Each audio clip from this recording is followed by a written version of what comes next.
The Crimson Vow teaser list was just released, and I have to say, it's making the set sound pretty crazy. We've got flying zombies, we've got legendary creatures being turned into vampires, and there's even a legendary slug monster. Magic. I am a wizard! History. I'm an old wizard! The Magic Historian. My bones hurt. Greetings! Owners of fine luxury cardboard rectangles, my friends, I hope the day finds you well because we are here for the delightful experience of looking at Crimson Vow teasers. Now, the official start of Crimson Vow spoiler season is on the 28th, so we don't have long to wait before we're going to see full Magic cards, but as has become tradition, Mark Rosewater has put out a list of teasers for Innistrad Crimson Vow. You can find these over on his blogatog post over on Tumblr in case you want to take a look at it yourself. But the idea is he'll give us like a little peephole view into the world of Innistrad Crimson Vow. So he's going to tell us particular details about cards without really fleshing out the entire picture, which is a lot of fuel for the imagination. You can either be bang on with your guesses or way out in left field. And considering I love new Magic cards and getting excited about all the possibilities, I love when these teaser lists come along. So with no further ado, I present to you Mark Rosewaters Innistrad Crimson Vow teasers. All right, so first up, some things you can expect. The following counter types: Bloodline, Croak, Invitation, Judgment, Omen, Slime, and Suspect. Now that is an interesting range. Bloodline tokens, or I should say bloodline counters, make me think of creatures kind of being connected in a way. I assume vampiric bloodlines, perhaps the ability to transform creatures that are like on the board already into parts of pre-existing vampiric bloodlines, because Crimson Vow is going to be about that red wedding concept, right? Where presumably Olivia Valdarin is going to be marrying Edgar Markov. We still have to wait for the full details of that to come out, but that seems to be the way things are going. So the bloodline counters fall into that. Croak counters sound to me like a frog powering up, something like the Gitrog monster or something like that. I like that. Invitations, that has something to do with the wedding that's supposed to be taking place, because that's the main focus part of Crimson Vow. Now, I don't know exactly what invitation tokens would do because we don't know what the result of the wedding is. Perhaps it could be some kind of enchantment that puts invitation tokens on creatures, and then when it finally resolves, it exiles all the creatures. Maybe everybody who goes to the wedding doesn't survive the wedding. You know what I mean? We don't know enough of the details on that, but it certainly does fuel the imagination. Judgment counters sound like something to do with angels, I'm guessing. Omen counters, that's pretty wide open. Slime counters may have something to do with that slime monster that we recently talked about. And suspect tokens make it feel almost like the wedding might have a Clue style setup where it's just like, oh, somebody got taken out. Who are our suspects? It is an interesting concept. So, moving on to the next item. A new mechanic that removes something never removed before. So off the top of my head, I have to say one of the things Magic's been lacking up until now is a way to effectively remove Planeswalker emblems. So to me, this feels like most likely it's going to be removing emblems. But considering it says something never removed before, maybe they'll just make some weird multiplayer commander card that is like, if you can meet these conditions, then remove this player from the game. You don't make them lose the game or whatever, you literally remove them from the game. But that feels like almost too nitpicky and too deep in the semantic level of it, really. So I'm going to stick with thinking that it's most likely emblems, right? That makes sense to me. a popular and powerful creature card from an Innistrad set gets reprinted. Now, this could be a number of different things, but off the top of my head, I'm going to say Blood Artist, because that's where we originally got it from, and that, even though it was just a little whatever uncommon, it's made a big impact. In fact, it even made its way into a secret layer. And speaking of secret layers, we have that extra life secret layer that's coming along that has Craterhoof Behemoth in it. And Craterhoof Behemoth also happens to be from Innistrad originally. Most people may not think about it associated with Innistrad because it doesn't have any of the hallmarks of Innistrad. It doesn't feel like it's aligned with vampires, werewolves, geist. It doesn't have a dark horror feel. It really does feel like a random beast that happens to exist on the world of Innistrad. But it is another example of what could be reprinted. It could also be maybe Gitrog. I mean, people like Gitrog. Does he really meet those qualifications? I don't know. But the next item on the list is a really fascinating one. A new artifact token along the lines of clue, food, and treasure tokens. So clue tokens, sack to draw a card. Food tokens, sack to gain life. And then you have the treasure tokens, sack to get mana. These are all like very noticeable and important things in Magic the Gathering. Life gain, card draw, all that kind of thing. So the question becomes, are they going to be upgrading a token or changing it? Like, is Clue going to become a different kind of token where you can just tap and sack it and you don't have to spend mana? Or are they going to do something completely different? Will they make a token, for example, that you can sacrifice to mill? Will they make a token that sacrifices to make your opponent lose life? Will they make a token that sacrifices to do damage? It's some sort of new, like, universal style token, and it will probably be, I'm guessing, some kind of damage token. Some kind of damage or creature minusing token, something like that. That's the overall, like, feel I get, but, you know, we don't have much information on that, so it could be a number of things. After that, we've got a card that makes red dragon illusion creature tokens with flying and haste. So when I think of red dragon illusion tokens, I actually think of blue cards, right? Red dragons, obviously you think of red.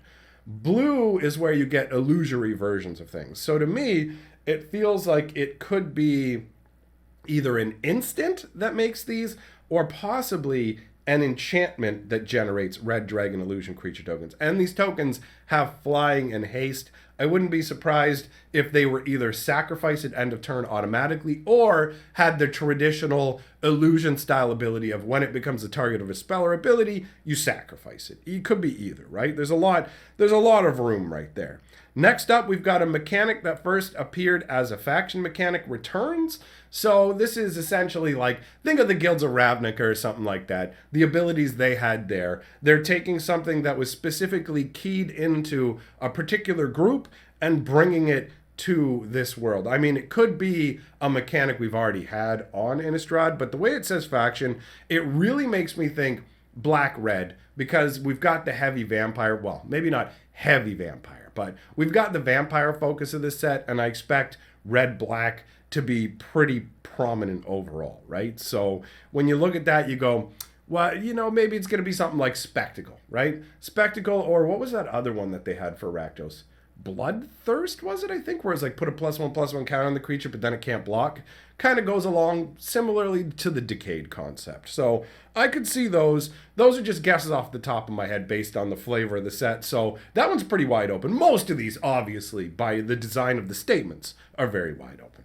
After that, a new legendary creature card that combines two characters that previously each had their own legendary creature card. So there's a couple of different ways that they could go with this. One is they could take like angels like Bruna and Gisela, who got destroyed previously and were formed into like Brazella, this huge like Eldrazi nightmare angel. They could essentially do like a redeemed version of her, right? Or both of them. It's not, you know, they could do a combined version that would be them both now back to normal to a degree, but still fused, but now back to help protect over Innistrad. I don't know. The other way they could go with it is they could take previously existing characters and just kind of staple them together like they've done in recent times, where they took the Kenrith twins and just kind of threw them both on one card and went, it's the Kenriths, right? So they could take like, what's her name? Thalia. They could take Thalia and the Geist of Saint Traft and like kind of jam them together into one kind of creature. Although my immediate reaction to that was the two angelic sisters. They brought Liessa back, and Liessa's been gone for 1,000 years. She never got to see her sisters during that time, and they got destroyed, right? Like, Liessa's not a bad guy, regardless of the fact that Avacyn destroyed her. And if you're interested in that story, actually, I will have a lore video coming out in the next couple days over on Fantasy Geographic covering the story of Liessa. But I think it might be the two angel sisters. That's my feeling. Next up, a new card that lets you cast certain cards off the top of your library. That to me feels like we're going to get another green card that does it. You've got the one witch who does it. You can do it with the ranger class. Like, it is a pretty almost evergreen ability for green to be able to just play off the top of your deck. Although other colors can do that. My gut just says green. Then we've got a new mechanic, which is a mirror of an already existing mechanic. So, like, a mirror mechanic to me is, do you have a mechanic that gives creatures +1/+1? Well, then, here you go. You got a mechanic that gives them -1/-1. So, that one, I don't have any guesses off the top of my head for. After that, we've got a legendary character returns, but now as a vampire. So, this could be something like them taking Audric or Thalia, a character well known from Innistrad, and bringing them back as a vampire. It could be them doing something less interesting and taking a character who existed in Midnight Hunt and turning them into a vampire. So Catilda literally got bit by Olivia, right? And had like her blood, at least some of her blood drained out, whatever. So it could be Catilda. It could be Rem Carolus. I feel like it'd be more exciting if they took an older character and brought them back as a vampire, but that one, it could easily just be solved by taking a recent character. So I don't know how excited to get about that one, but I do really like the idea of like these changed versions. Like when they did the regular version of Balthor and then they did a zombified version, I think that concept and that change is cool because it feels like a lot of times Magic characters stay very static and don't change. So I do like that conceptually, right? We'll see how it turns out. After that, we've got rules text that will be showing up on cards. So these are just actual lines of rules on the cards. Choose a number between 0 and 13. It's a pretty big range. The next one, with mana value less than or equal to the number of vampires you control. That's probably like gain control of a vampire, like gain control of a creature or destroy target creature. That's my guess, is with mana value less than or equal to the number of vampires you control. So if you're taking control of it, it could be them turning them into a vampire. Maybe you make it into a vampire. It could be using like mesmeric abilities. And then if it's destroy the creature, it could just be like, all right, these guys are just feeding on them, you know? So that one, I got some ideas for that. The next one is if it's red, you may cast it this turn. Maybe that's a red spell that lets you exile cards off the top of your deck and you can play them if they're red, kind of, maybe? I don't know. Then we've got Kraken, Leviathan, Octopus, or Serpent. Now this makes me think about Lear, that card who talks about like the drowned gods and whatever. So I don't know if that's going to connect in some way. After that, we've got twice that many of those tokens are created instead. That sounds to me like a card that makes tokens, has flashback, when you play it from the graveyard, makes twice as many tokens. That's my guess for that one. Then you've got whenever a human you control dies. That's okay, that's on a card. After that, we've got equal to the number of permanents you control that are spirits and or enchantments. That's an interesting combination. Spirits and enchantments have an ethereal kind of vibe to them. So I wonder how those two connect together. And then we have... Then, if you control exactly 13 permanents. So, another card that cares about you having 13 permanents. Wasn't the other one, is it Triskaidekaphobia? Is that what they're bringing back? Is it just a reprint of the card that says, hey, if you have like 13, or no, Triskaidekaphobia was 13 life. Triskaidekaphile was 13 cards in your hand. So 13 permanents, maybe this is an alternate win condition. Although 13 permanents feels like it's much easier to get to exactly, so it's probably not a straight out win. And then finally, we have multiple creature types that will show up in the set. The first is Human, Ranger, Werewolf. All right, sounds pretty run-of-the-mill for Innistrad. Angel Soldier, okay. Zombie Scorpion, that could be interesting depending on if it's like a big crazy scorpion or not. An eye horror. Okay, we don't get a lot of eye creatures, so that's interesting, right? I mean, it's not going to be a beholder. Then we've got a legendary human peasant. The fact that it's a human peasant, meh, legendary. It's like, how do you become a legendary peasant? I'm down. A legendary spirit warlock. A legendary slug horror. I'm very curious about the slug horror, I have to admit.